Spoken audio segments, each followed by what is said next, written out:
ತೋರಿಸ್ಕೊತಾ ಇದೀನಿ ಬನ್ನಿ. ಏನ್ ಮಾಡ್ತೀರಿ ಮಾಡಬೇಡಿ. ಕೇಳಬೇಕು ನೀವು ಓಡಿ ಕೊಟ್ಟು ಕಪ್ಪ ಹೊಡಿತಕ್ಕೆ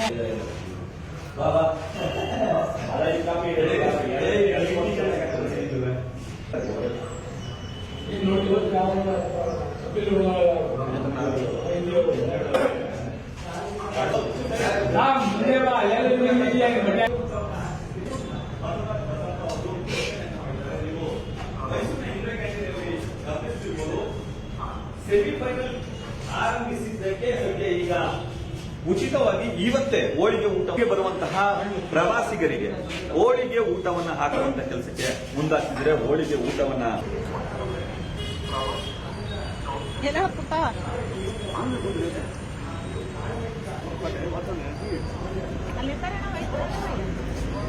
ಕಳೆದ 18 ವರ್ಷಗಳಿಂದಲೂ ಕೂಡ RCB ಅಭಿಮಾನಿಗಳು ಈ ಬಾರಿ ಕಪ್ ನಮ್ದೆ ಅನ್ನುತ್ತಲೇ ಬಂದಿದ್ದಾರೆ. ಆದರೆ ಈ ಬಾರಿ ಫೈನಲ್ಗೆ ಬಂದಿರುವಂತದ್ದು ನಾಳೆ ಪಂಜಾಬ್ ಹಾಗೂ RCB ನಡುವೆ ಫೈನಲ್ ಪಂದ್ಯ ನಡೆಯಲಿದೆ. ಒಂದು ವೇಳೆ RCB ಗೆದ್ರೆ ಇಡೀ ಮೈಸೂರಿನ 16 ಇಂದಿರಾ ಕ್ಯಾಂಟೀನ್ಗಳಲ್ಲೂ ಕೂಡ ಉಚಿತವಾಗಿ ಹೋಳಿಗೆ ಊಟವನ್ನು ಹಾಕಿಸ್ತೇವೆ ಅಂತೇಳಿ ಮೈಸೂರಿನ ಬಸವರಾಜ್ ಬಸಪ್ಪ ಅವರು ಹೇಳಿರುವಂಥದ್ದು. ಈಗ ದೃಶ್ಯದಲ್ಲಿ ನೀವು ನೋಡ್ತಾ ಇರ್ಬೋದು, ಇವತ್ತಿನಿಂದಲೂ ಕೂಡ ಅವರು ಹೋಳಿಗೆ ಊಟವನ್ನು ಹಾಕಿಸಲು ಅವರು ಹಾಗೂ ಅವರ ಅಭಿಮಾನಿಗಳು ಮುಂದಾಗಿರುವಂಥದ್ದು ದೃಶ್ಯದಲ್ಲಿ ನೀವು ನೋಡ್ತಾ ಇರ್ಬೋದು.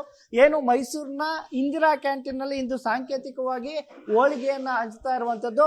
ಮತ್ತೆ ನಾಳೆ ಒಂದು ವೇಳೆ ಪಂಜಾಬ್ ವಿರುದ್ಧ RCB ಗೆದ್ದರೆ ಮೈಸೂರಿನ ಎಲ್ಲಾ ಇಂದಿರಾ ಕ್ಯಾಂಟೀನ್ಗಳಲ್ಲೂ ಕೂಡ ಉಚಿತ ಹೋಳಿಗೆ ಊಟವನ್ನ ನಾವು ಹಾಕಿಸ್ತೇವೆ ಅನ್ನುವಂತ ಮಾತುಗಳನ್ನ ಅವರು ಆಡಿರುವಂತದ್ದು. ನಾನೀಗ ಅವ್ರನ್ನೇ ಮಾತಾಡಿಸ್ತೀನಿ. ಸರ್, ಪ್ರತಿ ಬಾರಿ ಕಪ್ ನಮ್ದೆ ಅಂತ ಬರ್ತಾ ಇದೀವಿ. ಈ ಬಾರಿ ಕಪ್ ಗೆದ್ರೆ ಇಡೀ ಮೈಸೂರಿನ 16 ಇಂದಿರಾ ಕ್ಯಾಂಟೀನ್ಗಳಲ್ಲೂ ಕೂಡ ಉಚಿತವಾಗಿ ಹೋಳಿಗೆ ಊಟವನ್ನು ಹಾಕಿಸ್ತೇವೆ ಅಂತ ಹೇಳಿದಿರಿ. ಯಾಕಾಗಿ ಈ ಸಂಕಲ್ಪ ಅಂತ, ಮತ್ತೆ ಯಾವಾಗಿಂದ ಈ ತರ ಅನ್ಕೊಂಡಿದ್ರಿ ನೀವು? ಸರ್, ನಾನು RCB ಯಾವಾಗ ಮೊನ್ನೆ ಫೈನಲ್ಗೆ ಹೋಗ್ತು ಅವತ್ತೇ ಇದು ಮಾಡಿದೆ. RCB ಗೆದ್ರೆ ಮೈಸೂರಲ್ಲಿ 16 ಇಂದಿರಾ ಕ್ಯಾಂಟೀನಲ್ಲೂ ಎಲ್ರಿಗೂ ಉಚಿತ ಹೋಳಿಗೆ ಊಟ ಹಾಕ್ಸೋಣ ಅಂತ ತೀರ್ಮಾನ ಮಾಡಿ ನಮ್ಮ ಸ್ನೇಹಿತರು ಎಲ್ಲರೂ ತೀರ್ಮಾನ ಮಾಡಿದ್ರು. ಆಯಿತು ಕೊಡೋಣ ಅಂತ ಹೇಳಿದ್ರು, ಅದರಿಂದ ಕೊಟ್ಟಿದ್ದೀವಿ. ಈಗ ಏನಂತ ಅಂದರೆ ರಾಜ್ಯ ಸರ್ಕಾರದವರು ನಮ್ಮ ಮುಖ್ಯಮಂತ್ರಿಗಳಲ್ಲಿ ಮನವಿ ಮಾಡ್ತೀವಿ, ಎಲ್ಲ 4ನೇ ತಾರೀಕು ಎಲ್ಲ ಇಂದಿರಾ ಕ್ಯಾಂಟೀನಲ್ಲೂ ಹೋಳಿಗೆ ಊಟ ಕೊಡಿಸ್ಲಿ ಅಂತ ನಾನು ಮಾನ್ಯ ಮುಖ್ಯಮಂತ್ರಿಗಳಲ್ಲಿ ಮನವಿ ಮಾಡ್ತೀನಿ. ನಮಗೆ RCB ಈ ಸಲ ಗೆದ್ದರೆ ಎಲ್ಲ 16 ಇಂದಿರಾ ಕ್ಯಾಂಟೀನ್ಗೂ ಉಚಿತ ಊಟ ಕೊಡ್ಸೋಣ, ಹೋಳಿಗೆ ಊಟ ಕೊಡ್ಸೋಣ ಅಂತ. ಇಡೀ ಮೈಸೂರಿನಲ್ಲಿ ಇರ್ತಕ್ಕಂಥ 16 ಇಂದಿರಾ ಕ್ಯಾಂಟೀನ್ಗಳಲ್ಲಿ ಎಷ್ಟೇ ಜನ ಬಂದರೂ ಕೂಡ ಅಂದು RCB ಗೆದ್ದಿದ್ರೆ ಹೋಳಿಗೆ ಊಟ ಫಿಕ್ಸ್. ಎಷ್ಟೇ ಜನ ಬಂದು ಊಟ ಮಾಡಿದ್ರು ಅದ್ರದ್ದು ಬಿಲ್ ಪೇನ ನಮ್ಮ ಸ್ನೇಹಿತರುಗಳು ಎಲ್ಲ ಸೇರಿ ಮಾಡ್ತೀವಿ. RCB ಗೆದ್ದೇ ಗೆಲ್ಲತ್ತೆ. ಈ ಸಲ ನಮ್ದೇ ಕಪ್ಪದು. ನೀವೇ ಹೇಳ್ತೀವಿ ಸರ್, 18 ವರ್ಷದಿಂದ RCB ಕಪ್ ಗೆದ್ದಿಲ್ಲ. ಆಮೇಲೆ ನಾವೆಲ್ಲ ಕ್ರೀಡಾ ಅಭಿಮಾನಿಗಳು. ಈ ಸತಿ ಒಂದು ಹೆಮ್ಮೆ ಇದೆ, ಏಕೆಂದರೆ ಒಂದು ಫೈನಲ್ ತಲುಪಿರೋದ್ರಿಂದ. ಏಕೆಂದರೆ ಕಂಟಿನ್ಯೂ ಡೈರೆಕ್ಟ್ ಫೈನಲ್ ಬಂದಿದ್ದಾರೆ. ಈ ಸತಿ ಫೈನಲ್ ಡೆಫಿನೆಟ್ ಆಗಿ ಕಪ್ಪು ತಗೋತಾರೆ ಅಂತಲೇ ನಾವು ಭಾವಿಸಿದ್ದೀವಿ. ಏಕೆಂದರೆ royal challenge, Bengaluru royal challenge ಎಲ್ಲರ ಪ್ರೀತಿಗೆ ಪಾತ್ರವಾಗಿರೋಂತಹ ಟೀಮ್ ಅದು. ಏಕೆಂದರೆ ಮೇಯ್ನು ಕೊಹ್ಲಿ ಅವರು ನೆಕ್ಸ್ಟ್ ಟೆಸ್ಟ್ ಬೇಕಾದ್ರೆ ವಿದಾಯ ಹೇಳ್ತಿದ್ದಾರೆ. ಆ ವಿದೇಶದಲ್ಲಿ ಈ ಸತಿ ಕಪ್ಪನ್ನು ಹೊಡಿತಾರೆ. ಅದರಿಂದ ನಾವೆಲ್ಲರೂ ಸೇರಿ ಇವತ್ತು ಎಲ್ಲರಿಗೂ ಒಬ್ಬಟ್ಟು ಊಟ ಹಾಕಬೇಕು ಅನ್ನೋ ಉದ್ದೇಶ ಇಟ್ಕೊಂಡು ಇವತ್ತು ರಾಯಲ್ ಚಾಲೆಂಜ್ ಬಗ್ಗೆ ನಾವೆಲ್ಲ ಅವ್ರನ್ನ ಸಪೋರ್ಟ್ ಕೊಡ್ತಾ ಇದ್ದೀವಿ. ರಾಯಲ್ ಚಾಲೆಂಜ್ ಕಪ್ ಗೆಲ್ಲತ್ತೆ ಡೆಫಿನೆಟ್ ಆಗಿ. ಸರ್, 18 ವರ್ಷದಿಂದ ನಮ್ಮ ಕನ್ನಡಿಗರಿಗೆ ಒಂದು ಕೊರಗಿದೆ, RCB ಕಪ್ ಗೆದ್ದಿಲ್ಲ ಅಂತ.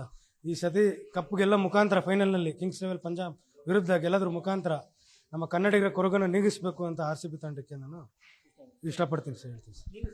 ಪ್ರತಿ ಸರಿ ಕಪ್ ನಮ್ದೆ ಅಂತೀವಿ, ಈ ಬಾರಿ ಸ್ವೀಟ್ ಅಂತ ಇದೆ, ನಾಳೆ ಗೆದ್ದೇ ಗೆಲ್ಲುತ್ತೆ ಅನ್ನೋ ವಿಶ್ವಾಸ ಬೇರೆ ಹೇಳ್ತಿದ್ರಿ. ಎಲ್ಲ ಇಂದಿರಾ ಕ್ಯಾಂಟೀನ್ಗಳು ಹಂಚುತ್ತೀವಿ ಅಂತ ನೀವು ಖಂಡಿತ ಇವರು ಈ ಸತಿ ಹೇಳಿದ್ದಾರೆ, ಹಂಚಿದ್ದೀವಿ, ನಾಳೆನೂ ಹಂಚುತ್ತೀವಿ. ಮತ್ತು ಕೊಹ್ಲಿ ಅವ್ರದ್ದು ಇದು ನಿವೃತ್ತಿಗೊಳ್ತಾ ಇದ್ದಾರೆ. ಅವ್ರು RCB 100 ಸೆಂಚುರಿ ಮಾಡೇ ಮಾಡ್ತಾರೆ. ಆ ಉದ್ದೇಶದಿಂದ ಈ ಸತಿ RCB ಕಪ್ ನಮ್ಮದು ಅಂತ. ಸರ್, ನೀವೇನು ಹೇಳ್ತೀರಾ? ಯಾಕೆಂದರೆ ಕೊಹ್ಲಿ ಇದು ಟೆಸ್ಟ್ಗೆ ಆಲ್ರೆಡಿ ವಿದಾಯ ಹೇಳಿದ್ದಾರೆ. 18 ವರ್ಷಗಳಿಂದ ಬೆಂಗಳೂರು ಕಪ್ ಗೆಲ್ಲಬೇಕು ಅಂತ ಅವರು ಕೂಡ ಕಾಯ್ತಾ ಇರುವಂಥದ್ದು. ನಾಳೆ ಇನ್ನೊಂದೇ ಮೆಟ್ಲಿರುವಂಥದ್ದು.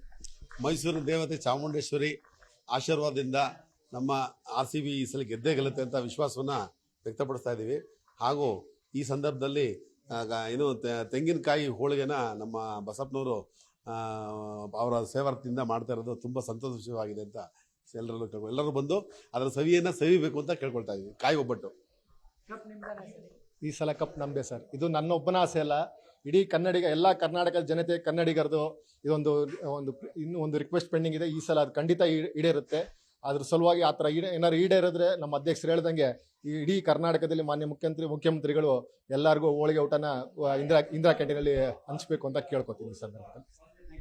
ಇದಿಷ್ಟು RCBಯ ಅಭಿಮಾನಿಗಳ ಮಾತುಗಳು. ಅಂದ್ರೆ ಒಂದು ವೇಳೆ ಕಪ್ ಏನಾದ್ರು ಗೆದ್ದಿದ್ದೆ ಆದ್ರೆ ಇಡೀ ಇಂದಿರಾ ಕ್ಯಾಂಟೀನ್ ನಲ್ಲಿರುವಂತ ಅಂದ್ರೆ ಮೈಸೂರಿನಲ್ಲಿ ಇರುವಂತ 16 ಇಂದಿರಾ ಕ್ಯಾಂಟೀನ್ಗಳಲ್ಲೂ ನಾವು ಉಚಿತವಾಗಿ ಹೋಳಿಗೆ ಊಟವನ್ನ ಎಷ್ಟೇ ಜನ ಬಂದ್ರು ಕೂಡ ಹಾಕಿಸ್ತೀವಿ ಅನ್ನುವಂಥದ್ದು. ಕ್ಯಾಮ್ರಾ ಪರ್ಸನ್ ರಾಹುಲ್ ಜೊತೆ ಆನಂದ್ KS News 18 ಮೈಸೂರು.